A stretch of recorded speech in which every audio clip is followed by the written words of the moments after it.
英語聞き流しリスニング、英語テキストと MP3 ダウンロード、その他の物語はホームページからお聞きいただけます。88thpp.com 88thpp.com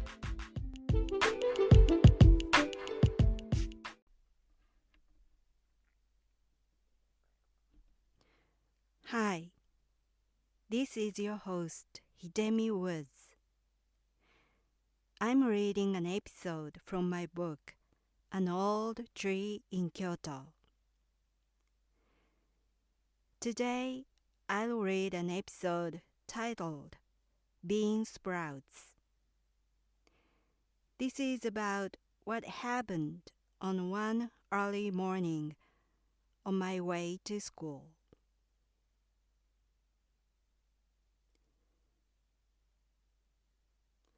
Bean sprouts. That my mother wouldn't want my father to do a nice thing to me meant that he constantly did what she didn't like. The junior high school and the high school I attended were far from home, and it took me an hour and a half to get there by bus. My parents are farmers, and they would leave home at dawn in summer. But the winter time was the low season, and they didn't have to leave so early in the morning. My father sometimes drove me to school so that I could have breakfast, for which I often didn't have time and had to skip on a busy morning to catch the bus. My mother would keep nagging and saying, "You're being spoiled," all the while I enjoyed my breakfast. And to my father, "You're spoiling her. She will come to no good," until we got into the car. One morning, my father and I found quite a few bags of bean sprouts scattered on the road on our way to my school by his car. It was too early in the morning for other cars to run, and the bags seemed to have just fallen from a delivery truck. We got out of the car and picked up the fresh bean sprouts. We were so happy to get them for free. But it made my mother furious. When I came home from school, she was still in a bad temper and yelled at my father repeatedly all day long. "What should I do with so many bean sprouts? They will go bad quickly. Do we eat them for each meal every day? Everything goes wrong when you drive her to school." My father was so obedient to my grandfather and my mother, and basically did whatever they told him to do. What he did spontaneously for a change aroused their anger. He was a pushover for them, and I'd never seen him decide anything by himself. When I saw The Simpsons for the first time, Smithers looked awfully familiar to me. My father was exactly like him. I spent my childhood with Smithers in my house.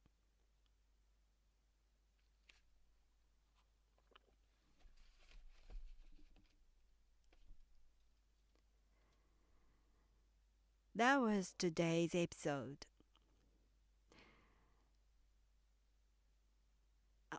The school I attended was far from home, and I needed to get up early in the morning, like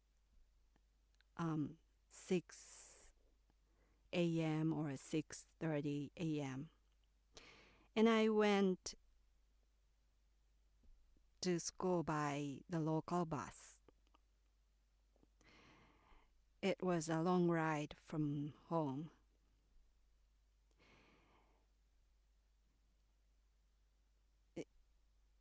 I couldn't wake up in the morning as I planned. I overslept almost every day because back then I was absorbed in listening to midnight radio show, talk show. I liked them. I liked that so much. I listened to several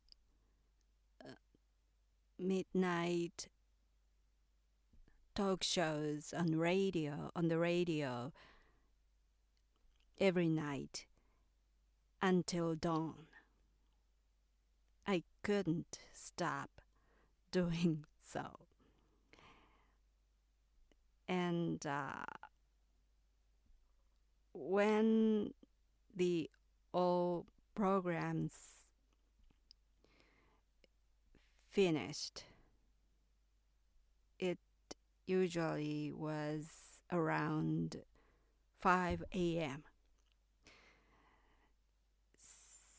So I slept only 1 or 2 hours at max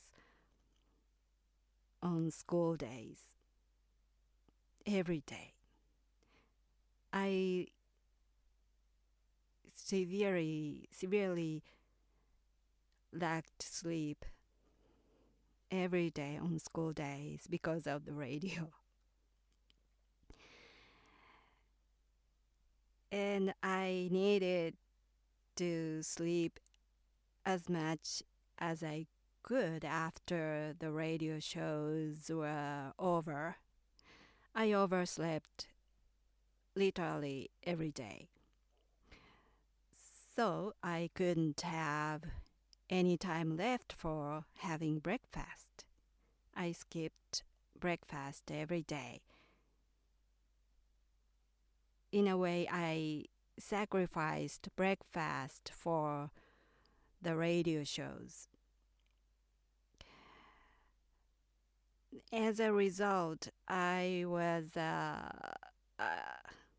had a chronic lack of sleep every day. And on weekends, I actually slept all day long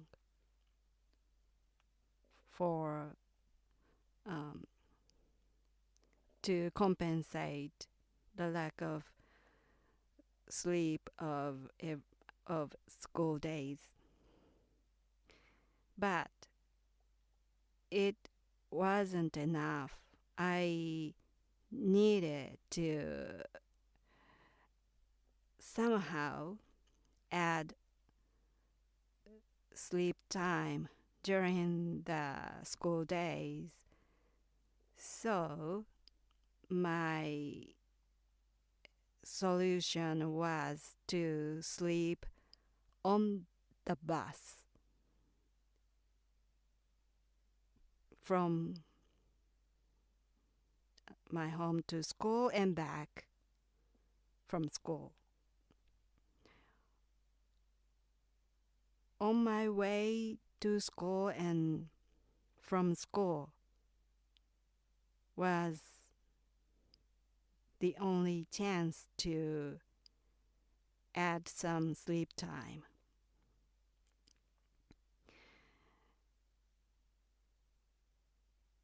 But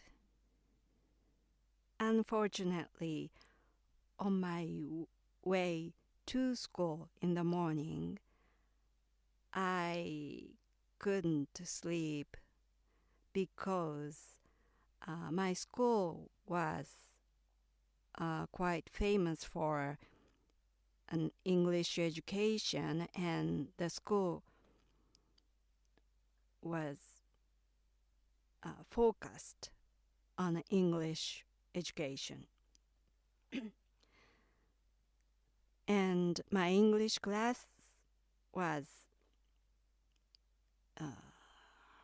my English class had a short test for English words every single day.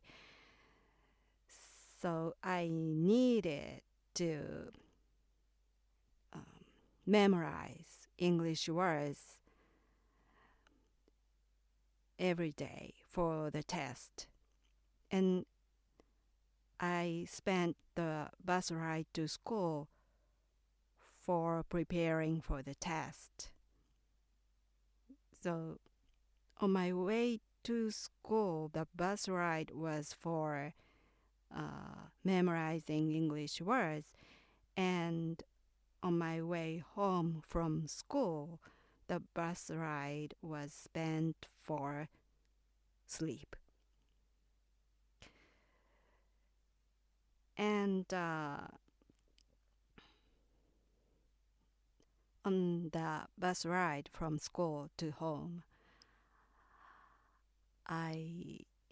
my energy was all drained by the whole day activity at school, plus my chronic lack of sleep.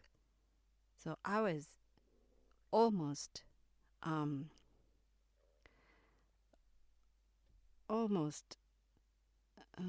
close to fainting when I got on the bus. And the moment I got on the bus and found the empty seat on the local bus, I slept. And it was about an hour and a half trip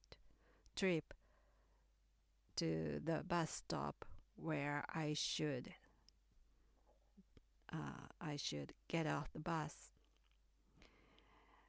I slept so tight and deeply, and I missed my bus stop so often.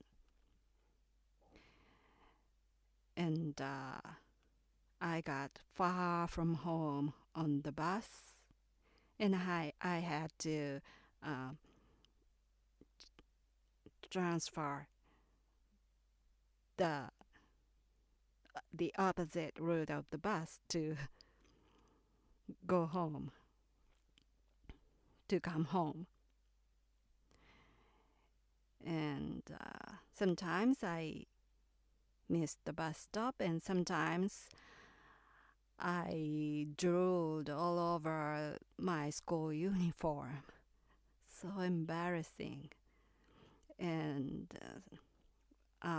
one time I was rolling down the floor of the bus from the back of the seat to the front of the bus when the bus stopped short.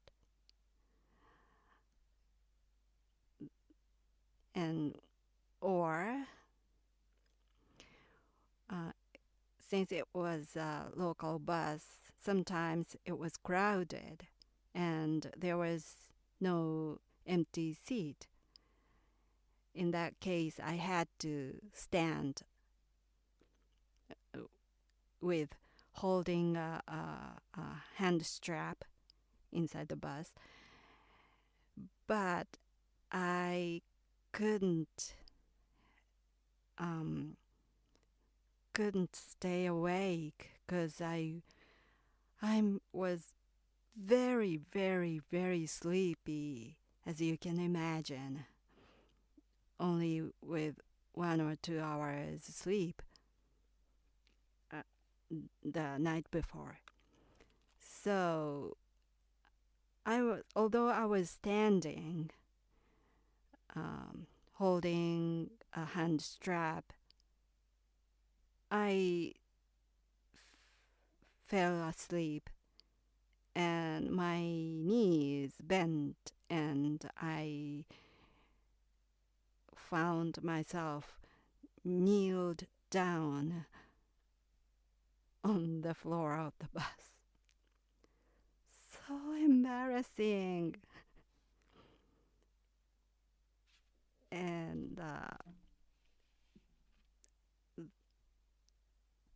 he spent school days like that for years, and my father felt pity for me, because I had no time to have breakfast every day.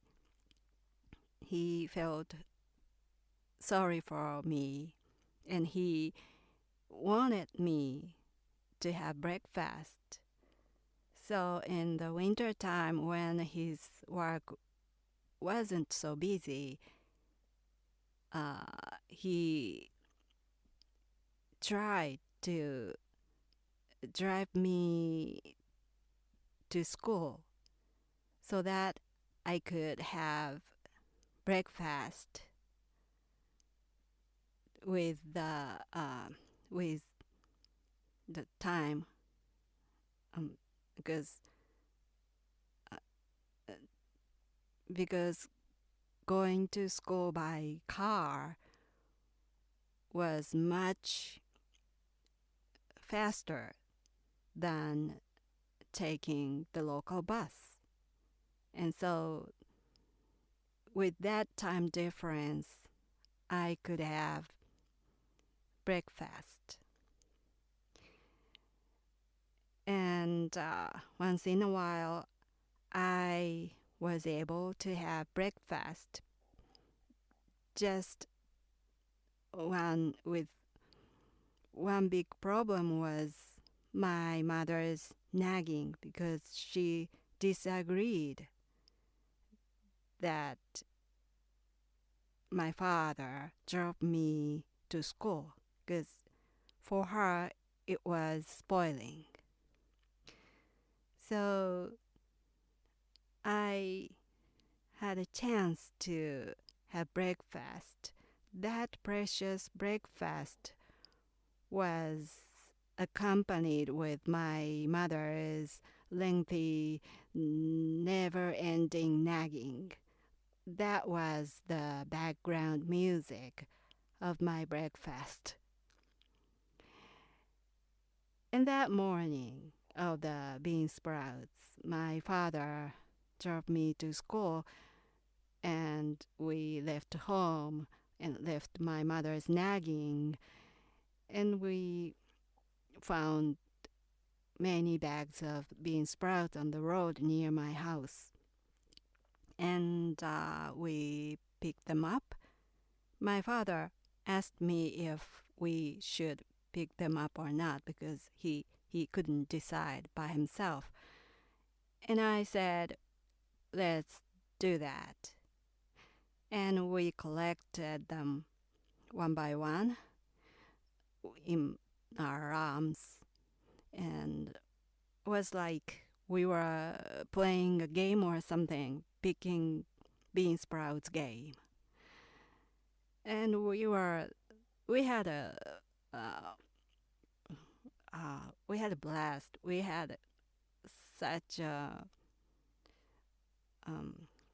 we had such fun that morning picking up free bean sprouts, and we collected them, and he drove me to school, and he came home, and my mother's anger awaited him.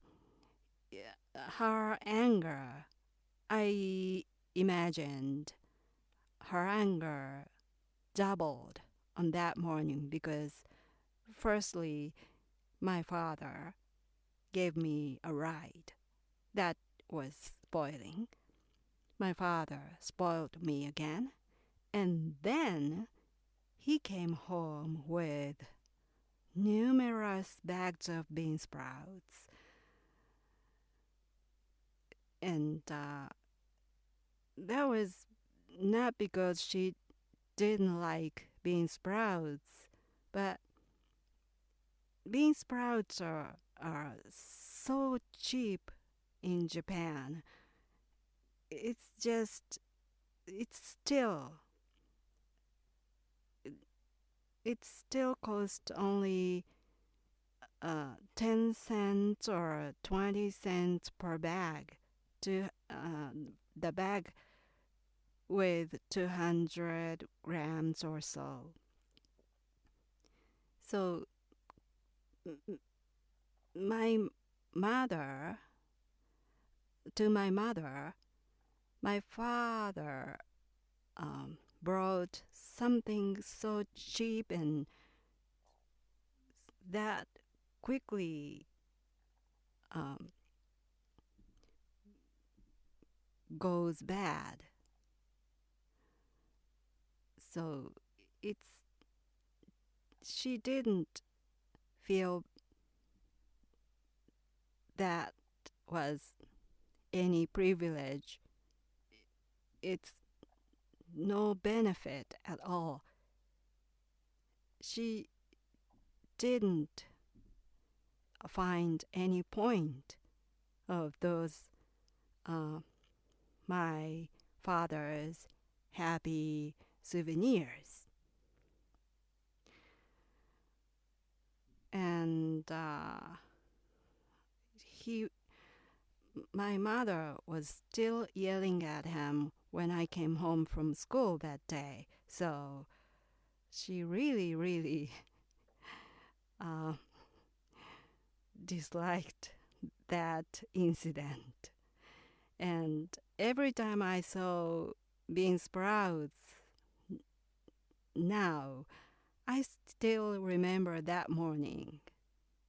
And not because it was a good, fond memory of picking up free stuff.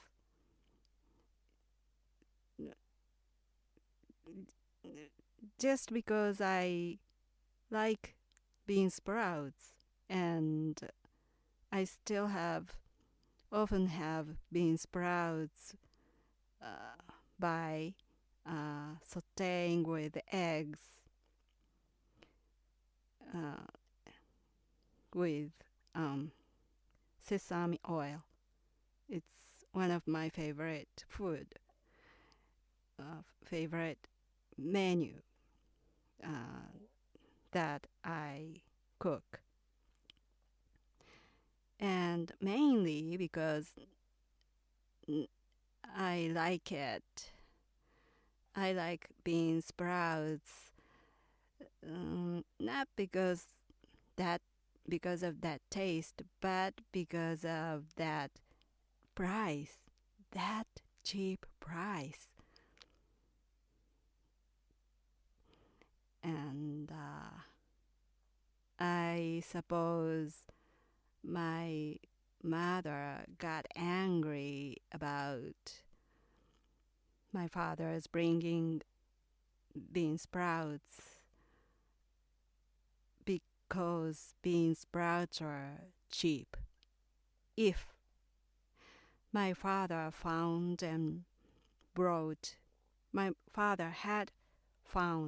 and brought something expensive, she would have been so pleased. It was just price thing to her, I guess. If on that morning my father and I found something expensive, my mother would have thought letting my father drive me to school could be a good thing. It was a big, rare opportunity to turn things around for me, and because it could change my mother's way of thinking about getting a ride from my father to school, but I missed it because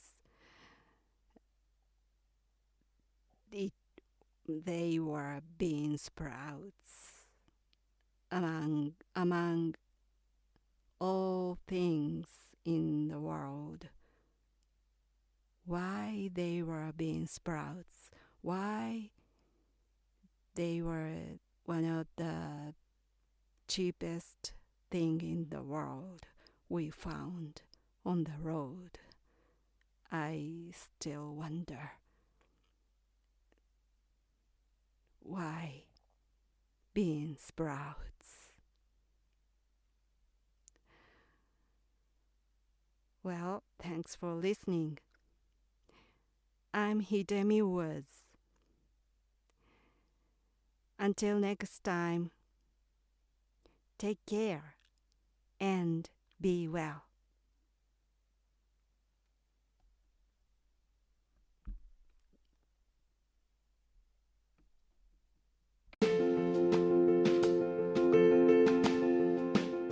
Audiobook, The Family in Kyoto, One Japanese Girl Got Freedom by Hidemi Woods on sale at online stores or apps. Apple Books, Google Play, Audible, 43 available distributors in total.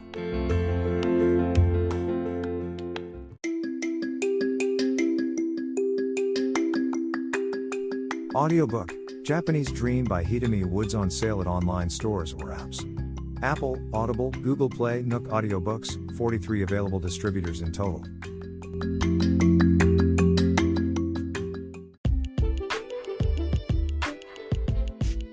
英語聞き流しリスニング、英語テキストと MP3 ダウンロード、その他の物語はホームページからお聞きいただけます。88thpp.com 88thpp.com